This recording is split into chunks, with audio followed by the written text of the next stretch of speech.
Hello and welcome to another Mnemonics Education Brief. In this video, we're going to talk about market PPCC. And specifically, we're going to dive into market PPCC and we're going to talk about how to find signal and what that looks like when we're examining the entire S&P 500. So that's what that means. When it says market PPCC analyzer, it's analyzing the S&P 500 market as a whole.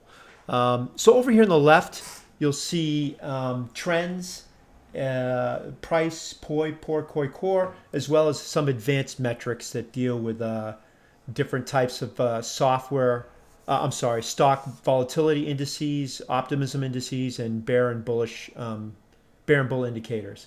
So you have a choice here. You can evaluate the S&P 500 across all these trends, as well as any one of the advanced metrics you want to select.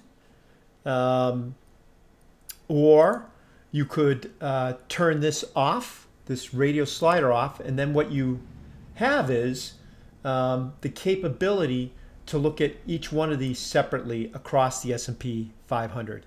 And there are reasons why one or the other are preferable. It is sometimes there's more than one way to find signal, in other words. But also over here, we have ratios and SMA. So we can select, simple moving average if we want to add that here of a period of 5, 10, or 20 days. So if we put in 5 days, you'll see that the dotted line there represents, and we can, as is true with all charts in mnemonics, we can zoom in and go into a tighter time period and see something more closely, examine something more closely to see if there's something interesting there. Also, however, and I'm going to get rid of SMA here for a second. Also, if you look at ratios, and I'll click that, you can see over here that now this has changed from where it was before, and it's now become ratios between POI, POR, KOI, core, POI, KOI, and POR, core. So you can now analyze, all of them. If I turn the radio slider button on here, and we'll see all of them now.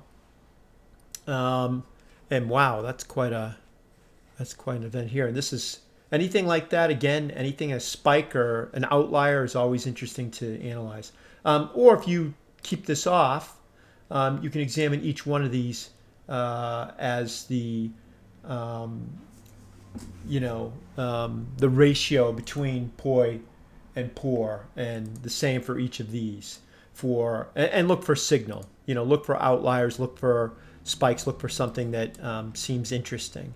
And so for the market PPCC, that's essentially all there is to it. It's not, super complicated. I'm going to turn ratios off here again and turn this back on. But, there is a lot of opportunity to find, like, look at that spike right there. There's a lot of opportunity to find signal in here. Not every outlier is a gold nugget, but, it's a good place to start when you see something going on. When you're examining the market PPCC for the S&P 500. So with that, I hope this has been helpful, and I'll see you in another video.